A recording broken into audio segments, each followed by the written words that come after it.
So here we have the Ford Fiesta on a 69 plate. I'm going to start off by showing you inside the boot, and then we'll hop in and run through some controls from there. As we approach the back of the car, you can see we have reversing sensors, plenty of boot space as well, along with that 60-40 split folding rear seat should you wish to increase this space even further. Okay, now that we're inside the car, we're going to start with the dials. On the left-hand side, we have the rev counter, and on the right-hand side, the speedometer. In the middle at the bottom, we have the fuel gauge and coolant temperature gauges. Above that, we have a digital readout for the speedometer.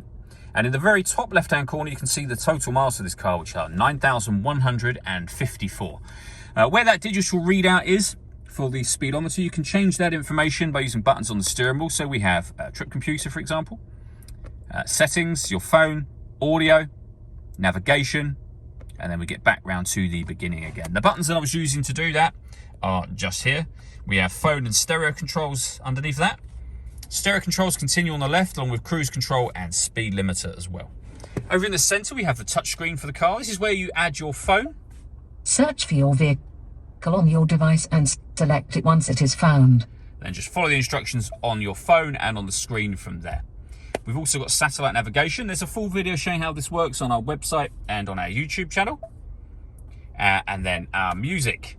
So we have a few ways in which we can listen to that. Up here, hit sources, you'll see we have AM, FM and DAB radio. Bluetooth audio, so you can stream your music wirelessly. And this car's got two separate USB inputs, so they will appear up on here if you add or plug devices into either of them. Working our way down, we have the volume for the stereo. We then have the air conditioning, so you can adjust the fan speed, the temperature and the direction of the air.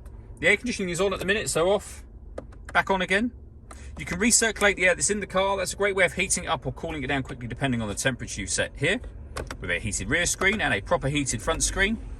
12-volt charging socket and one of the two USB inputs I mentioned. A 6-speed manual gearbox, and then these buttons just here. So firstly, you can turn off the stop and start. This car is designed to cut out when it's stationary in traffic to save you fuel. That system is now off.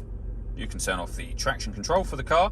And then this last button, every push of that will put the car into a different drive mode. So normal, eco or sport.